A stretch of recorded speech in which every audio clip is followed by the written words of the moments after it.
नमस्ते, investing minds में आपका स्वागत है। मैं हूं उत्पल चौधरी और पीएसएस शेयर मार्केट न्यूज़ और आपके निवेश से जुड़ी हुई खबरें। और सबसे पहले इस डिस्क्लेमर को जरूर पढ़ लीजिएगा। तो सबसे पहले शुरुआत करेंगे शेयर बाजार से लेकर। कल शेयर बाजार में बहुत तूफानी गिरावट देखी गई। निफ्टी 365 पॉइंट नीचे गिर गया और जाकर बंद हुआ 25,454 पर। 1.41% की गिरावट देखी गई। सेंसेक्स में वो 1236 पॉइंट्स की गिरावट हुई। एक्स में 1400 पॉइंट्स के आसपास गिर गया था और वहाँ से थोड़ा सा रिकवर करते हुए 1236 पॉइंट्स नीचे गिरते हुए 1.48% की गिरावट के साथ 82,498 पे बंद हुआ। मिड कैप में 1.56% की गिरावट थी, स्मॉल कैप में 1.19%, पीएसयू में 1.134% और जो आईटी सेक्टर्स है उसमें भी 1.07% की गिरावट देखी गई। बहुत तेज गिरावट ज़बरदस्त बिकवाली देखा जा रहा था यहाँ पे, चूँकि जो ईरान को लेकर जो डेवलपमेंट हुआ कल, ऐसा है कि दोनों के बीच जो बातचीत विफल हो गया और विफल होने के बाद जो स्थितियाँ क्रिएट हुई उसके बाद से मार्केट धड़ाम से नीचे गिरा और 7,55,000 करोड़ रुपया मार्केट कैपिटलाइजेशन गायब हो गया। वो मतलब एक तरीके से कहे कि वो पैसे जो शेयर्स के जितने वैल्यू थे वो गिर गए। इतना तेज गिरावट इसमें देखा गया और 3 दिन की जो तेजी थी वो एक झटके में साफ हो गया। जो VIX इंडेक्स होता है, जो डर का इंडेक्स होता है, वो 10% बढ़ गया। वजह था ईरान। देखिए, और इसका क्या रहेगा आगे शेयर बाजार पे, क्या शेयर बाजार में ये चीज़ें जो होती हैं, कितना गिर सकता है बाजार, तमाम चीज़ों पे हम लोग चर्चा करेंगे।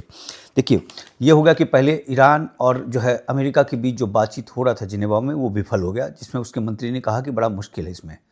और जो अमेरिका उसके 2 वारशिप वो ऑलरेडी आए हुए हैं। अब्राहम लिंकन आया हुआ है, पहले वो 700 किलोमीटर की दूरी पे था, अब वो 240 किलोमीटर की दूरी पे है ईरान से। और दूसरा गिराल वो भी पहुंच गया है, उसके आसपास ही है। तो ये दोनों सी पहुंचे हैं। इधर ईरान ने ये वार्ता विफल होने के बाद नोटम जारी कर दिया और इसको 10 घंटे के लिए, मतलब अपने भारतीय समय के हिसाब से सुबह 9 बजे से लेकर शाम 7 बजे के लिए वो जारी किया गया। और जो स्ट्रेट ऑफ हॉर्मुज है उसको बंद कर दिया गया। देखिए, जो सबसे बड़ी बात है ये है क्या कि स्ट्रेट ऑफ हॉर्मुज से तेल आता है बहुत ज़बरदस्त, 20 मिलियन बैरल तेल प्रतिदिन आता है। अगर पूरा देखें तो 25% वर्ल्ड का तेल उसी स्ट्रीट से आता है। अगर और भारत को तो पूरा का पूरा तेल उधर से ही आता है लगभग। उसके कारण तेल की कीमत में बहुत ज़बरदस्त इजाफा हुआ। ब्रेंट का तेल लगभग 2.26% उछलता हुआ 71.94 पे चला गया। और ब्रेंट पूरे वर्ल्ड के तेल में अगर जो ट्रेडिंग होता है उसमें से 60% के आसपास इसका वेटेज है। और दूसरा WTI जो अमेरिका का है, वहाँ पे उछाल देखा गया 1.24% के आसपास का देखा गया। तो तेल में बहुत ज़बरदस्त उछाल आया और इसका ये असर हुआ कि भारत का शेयर बाजार गिरा, अमेरिका का शेयर बाजार गिरा।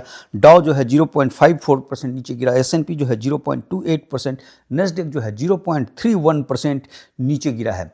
अब ये है कि अमेरिका का पहले प्लान था कि इसी सैटरडे संडे के दिन वहाँ हमला कर दिया जाए, लेकिन अभी वहाँ पूरी तैयारी हो गई थी। लेकिन इस बीच ट्रंप ने अभी हरी झंडी दी नहीं है। ट्रंप उसमें 10 दिन का समय चाह रहे हैं। वो चाह रहे हैं कि जो पीस ट्रेड वाला जो बना हुआ है UN के जरिए, उस पर अगर कोई रास्ता निकल सके तो वो देखा जा रहा है। और उधर ईरान झुकने को तैयार नहीं है। ईरान लड़ने के लिए तैयार है। और साथ में कल जो मेरीटाइम एक्सरसाइज हुआ है, जो समुद्री वाले इसमें जो उसने एक्सरसाइज किया है, उसमें ऐसा बताया जा रहा है कि रसिया के साथ मिलकर किया गया है। हालांकि ये खबर अभी पुष्ट नहीं, अपुष्ट तरीके से सोर्सेज के हवाले से ये खबर आ रही है कि रसिया स्वाभाविक सी बात है कि उसके साथ है। और कल रसिया और यूक्रेन का भी जो वार्ता है वो विफल हो गया है। तो ये सब मिलाकर जियोपॉलिटिकल सिचुएशन इस समय बहुत ज़बरदस्त एक्सट्रीम हो गया और उसका ये असर देखने को मिला कि शेयर बाज़ार में तूफ़ानी गिरावट देखी गई है। तो क्या ये जो गिरावट हुआ है, अभी तो लड़ाई शुरू नहीं हुई है। अभी तो लड़ाई मान लीजिए अगर ईरान नहीं झुकता और तमाम चीज़, तो ये लड़ाई लगभग अगर हो सकता है, जैसा कि अब 10 दिन का समय लिया गया है, तो ऐसी परिस्थिति में मार्केट किस तरीके से बिहेव करता है। तो ये चीज़ देखा गया है कि जब जब लड़ाई का सिचुएशन बनता है, मार्केट तेज गिरता है। लड़ाई जब शुरू हो जाती है, मार्केट चुपचाप हो जाता है। और हर लड़ाई के बाद ये देखा गया है पूरा उसके बाद मार्केट वो बहुत ज़बरदस्त इस पर रिएक्ट नहीं करता है। क्योंकि पूरे वर्ल्ड में जो अब तक जितनी लड़ाई हुई है, वर्ल्ड वार से लेकर तब तक, तो उसमें ये देखा गया है कि जिस दिन मार्केट का जो गिरावट रहा है वो 1% के आसपास का ही देखा गया है ऑन एन एवरेज, उससे ज़्यादा नहीं रहा है। 1.20% के आसपास का गिरावट देखा गया है। अगर भारत के पॉइंट ऑफ व्यू से अगर हम देखें जो भी चीज़ें हुई हैं, जैसे हमारे यहाँ करगिल का वार हुआ, इसके बाद पुलवामा उड़ी वाली जैसी घटना हुई, उसके बाद से इंटरनेशनल बहुत सारी लड़ाई हुई, तो हमारा मार्केट उस पर रिएक्ट करता है शार्प, बहुत तेज गिरता है और उसके बाद से फिर बाउंस बैक कर जाता है। और ये चीज़ देखा गया है, उसके बाद से कोई फर्क नहीं पड़ता उसको। ये चीज़ जो है इसमें जो है ऑन रिकॉर्ड है, क्योंकि ये जो था कि मुंबई अटैक जब हुआ था तो लगभग 4% जो है 1 महीने के बाद शेयर बाजार भाग गया था। पहला दिन गिरावट हुआ, उसके बाद भाग गया। पुलवामा में जो है लगभग 6.5% के आसपास मार्केट जो है 1 महीने के बाद भाग गया था। रसिया यूक्रेन जब ये हुआ था तो 7.5% जो है वो ऊपर भाग गया था 1 महीने के अंदर। सिर्फ उड़ी वाले में जो है 1.20% नीचे गिरा था 1 महीने के बाद, अदरवाइज सब में वो भागा। अच्छा, जो करगिल वार हुआ था तो करगिल वार में जो है उस साल अगर देखा जाए करगिल वार के बाद तो 37% के आसपास जो है मार्केट भाग गया था। और जब हुआ था तो 8.3% गिरा था, लेकिन उसके बाद से 37% जो है उसमें भागा गया। या जो पुलवामा वाले में भी जो गिरा जिस दिन हुआ उस दिन लगभग 3.5% के आसपास गिरावट हो गई और 1 हफ्ते के अंदर वो पूरा का पूरा कवर हो गया।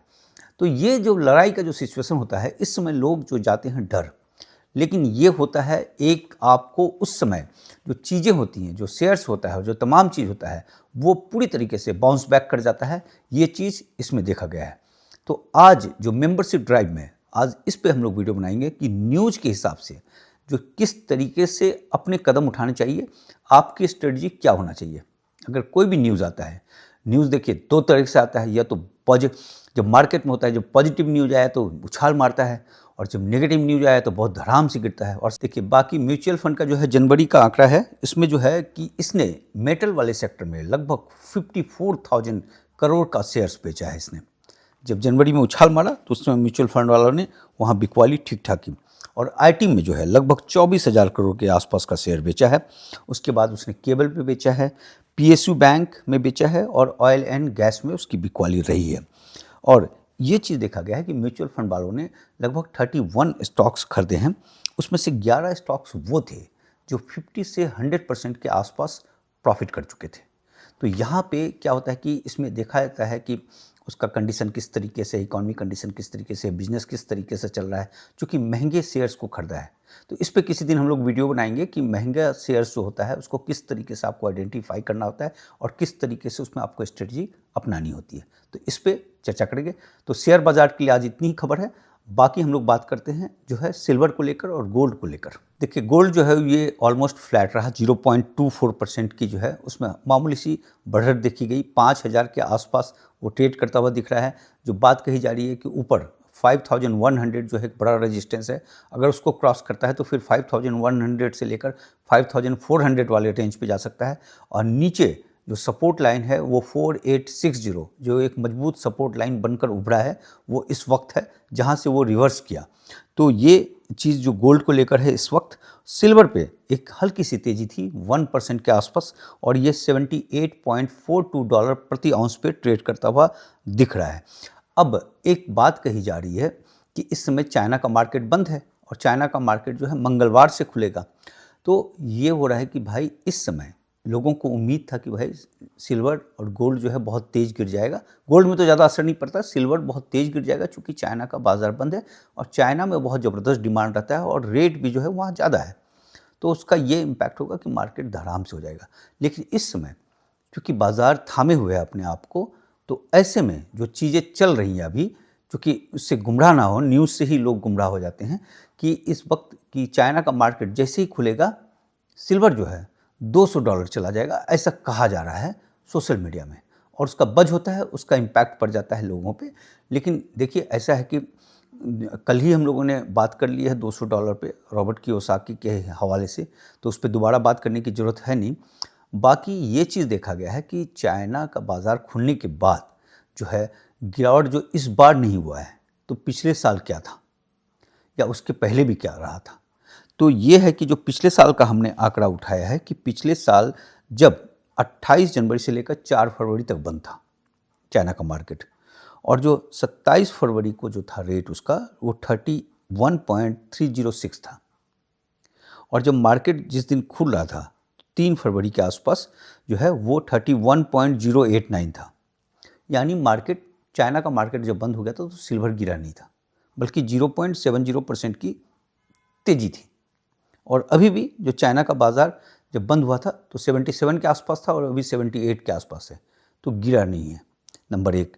दूसरी बात कि जब चाइना का बाज़ार खुल गया वहाँ पे, तब जो है वो 10 फरवरी को, चूँकि 4 फरवरी तक बंद था तो 5 फरवरी से खुल गया, तो उसकी वजह कर ये चला गया था सिल्वर 32.060 पे, तो 3% की बढ़ोतरी देखी गई। अब पिछले साल और इस साल की कहानी बदली हुई है।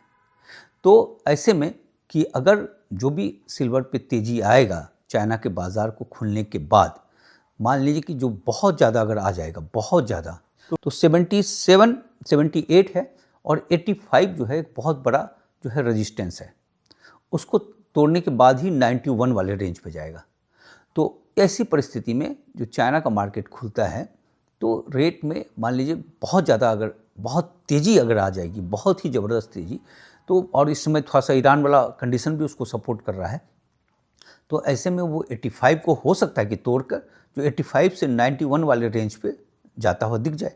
और यह अगर पिछले साल की तरह बिहेव करता है, जैसा कि 3% के आसपास का बढ़ोतरी हुआ था, तब तो फिर ये जो है 77 वाले रेंज से लेकर जो 85 वाला रेंज है उसी पर रहेगा। तो यहाँ ऐसा कुछ भी ऑन रिकॉर्ड देखने से ऐसा कुछ प्रतीत नहीं हो रहा है कि जो है चाइना का मार्केट खुलते ही सीधा यहाँ से 77 से $200 पहुँच जाएगा, ऐसा प्रतीत नहीं हो रहा है। और दूसरी बात कि एक चीज़ ध्यान रखिएगा कि जो फोमो लाइन जब भी क्रिएट होता है वो मार्केट फिर वापस जल्दी नहीं आता है, क्योंकि फोमो लाइन होता ही इसलिए है कि वो आपके जेब से पैसे निकालने के लिए होता है और अगला को प्रॉफिट काटना होता है।